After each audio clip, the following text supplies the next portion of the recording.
All right, so this year I want to do a little something different when it comes down to my storage. I normally save all my videos when I'm all done right here on my Seagate. This is a 2 TB Seagate, just a standard little hard drive. And I also have this Crucial X6 1 TB SSD. And then I also have a P3 SSD inside the Mac Mini hub, which is 500 gigs. And then my actual Mac Mini has 1 TB of storage. Currently right now, my Mac Mini has nothing on it. I have about 900 gigs left on my Mac Mini, maybe like 895 or 890, something like that, because I do have a few LumaFusion projects that I keep on my Mac Mini that I kind of use as templates and stuff. But what I'm doing this year is I'm trying to, save all my videos in one spot. And what I've been doing is using the Seagate, which is kind of becoming a little bit, like my storage is becoming a little bit too cross. It's like they're intertwined a little bit too much, because typically I use this Seagate and it's Crucial for my iPad, but I've been kind of using it for the Mac Mini and moving files on the Mac Mini and moving files back and forth between these two through the Mac Mini and the iPad.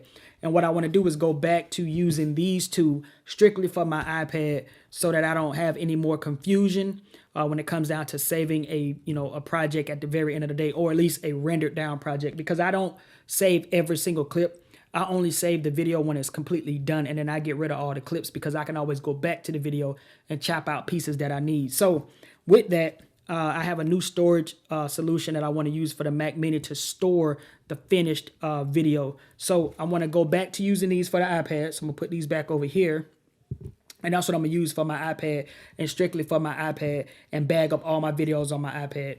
Also, I got music and beats and things like that on this hard drive, as well as this Crucial, that all go hand in hand with my iPad. So I really got to get away from using that storage. All right, so what I went out and did was I scooped up this hard drive enclosure. It has 2 bays. This thing holds up to 32 terabytes of hard drive space.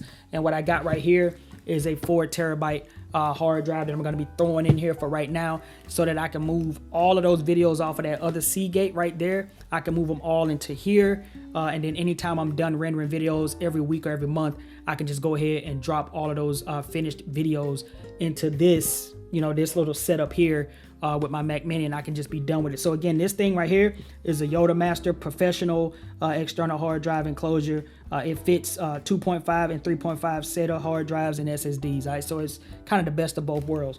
And again, this thing holds up to 32 terabytes, and this is kind of like the route that I want to go. I know I can throw 2 16s in here, but I wanted to kind of get myself acclimated to this system and see if it's something that I really want to start investing in wholeheartedly. So this is kind of like a trial and error for me. And again, I have kids, so if something don't work out, I can always give it to them. You know what I'm saying? So I'm always in the clear with that. So I went ahead and opened up the hard drive. All it came with was a little user manual, and then the hard drive was in this little sleeve right here. This was the Seagate Barracuda 4 TB. Hopefully y'all can see that. Let me see if I can get that in there. There we go. 4 TB Barracuda. So we got that on deck right there. So I'm gonna put that off to the side right there. So that is the hard drive that we're gonna be going with. And then I'm just gonna go ahead and open this right here. I was gonna do a top down, but I just want to go ahead and open it right here so that we can go ahead and get to testing it afterwards. So right here in the top of the box, got a little white box. You're gonna have a screwdriver right here. You got a little screwdriver. My desk is about to get really cluttered. You got some little screws right here. You have the USB right here. Then you have the little adapter that goes to the power brick, I'm assuming. Yep, so we got a power brick as well right here. And this is the plug that goes to the power brick. So that's everything that comes inside of this box. So I'm gonna go ahead and put that stuff back in here. I just want to go ahead and throw that out there and show you guys real quick. So that's what comes inside of that box. Let's move that out of the way. And then right here inside the rest of the box, we got some user manuals and all of that good stuff. So we'll throw that off to the side. And then last but not least, we have the actual enclosure itself. So let me move some of this stuff out of the way. Throw this out the way and toss that out of the way right there. Here we go. So this is the actual enclosure right here. I'm not sure. I might give y'all some B-roll of it or whatever the case, but this is the enclosure right here. It says YodaMaster on the side. It says YodaMaster right here on this side as well. Let me see if I can get that to focus. There we go. It says Yoda Master on the side. And then right here on the back, USB 3.0 power button, and then the DC. And then right here on the front, we should be able to see if I can do this correctly. You press it and it should open up just like that, and it reveals the actual trays on the inside. So all you do is slide out one of the trays right there, throw your hard drive in, close it up, closes in just like that, spring loaded or whatever the case, plug it all in, and then we should be up and running. You see what I'm saying? So a very simple little design.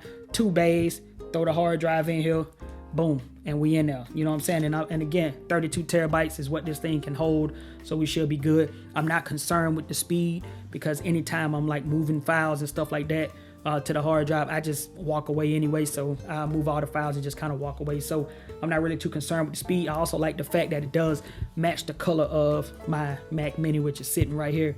So I think that's another good look. Got 2 feet on the bottom right there as well. You see what I'm saying? Look like you got like a little fan area right here in the back. At least that's what it's looking like right there. So yeah, let me go ahead and get this thing set up, man, and we'll check it out. So I quickly wanted to show you guys the inside right here and how to put one of the trays. Well, take the trays out and put the hard drive in. So all you do is just open it up, pull out each tray. If you want to, you got 2 hard drives. That's what it looks like on the inside. So I'm going to use the top tray right now. I'm going to use the top tray for right now, bay 1. So let me put this one back in here right there. So that's bay 2 right there. So I'm going to use bay 1 right now. So all you do is take this right here. You take your hard drive and you make sure you get it lined up correctly, so it'll sit just like this right here. This is how the hard drive will sit right here in this tray, just like this. Easy, easy, easy. And then all you do is slide it down just enough right there to where the screws line up, and then you'll take the supplied screws and the screwdriver and you'll screw each one in right here. And once you get this last screw screwed in just like that, all you do is take it and you will slide it in just like this right here. Make sure I get this in there right. You'll slide it in just like this. You'll push it in, you'll hear it click just like that. And all you do is close the door, and now your hard drive is nice and secured right here in the Yoda Master, just like that. So the only thing that's left now is to get it sitting next to my Mac Mini, plug it all in, get some power, and we good to go. So let's do that. I'm transferring some files from this Seagate right here to the Yoda Master. Both of them are plugged in the front. I got to do some cable management here in a little bit. I'm just trying to make sure I can get this thing up and running. And right now I'm transferring files, and I'll show you guys here on the screen in a second. But I'm transferring 931.9 gigs, and it says right now I have about an hour left. But it was saying 2 hours, but I have about an hour left. All right, so this thing is pretty quiet. It's been running for a minute now. It's pretty quiet. Doesn't really make a lot of noise. So I think that's a good little positive right there. All right, so last thing before I get out of here is I just want to throw this at you guys, that anytime you plug in something like this, a new hard drive or whatever the case, into your Mac, just make sure when you plug this in with your hard drive that you go into your disk utility in your Mac, so that you can initialize the disk or get the disk up and running, man. You got to make sure you go to the disk utility so you can rename the disk and make sure that you can utilize it and so forth. So I went into the disk utility, I initialized the disk, and now everything is working pretty good. Just like you guys saw, we're still transferring those files right now. And I'm just going to let that run. I'm going to go back in here, watch some basketball, and let that run. I hope this video has been helpful to you guys. I'll come back and give you guys like a little follow-up on this thing in probably about a month or two. I'll let you know how I'm liking it, and so forth. But with that, hope you guys have enjoyed this quick little video. I just want to bring you guys into what I'm trying to do as far as my storage, so I can get a little bit more organized. I know this is not the best solution. It's probably like an average solution, but at the same time, it's gonna work for right now. So with that, hope you guys enjoyed this video, man. And if you did, don't forget to like, comment, and subscribe. It's been your man Jay, and I am out of here. Peace.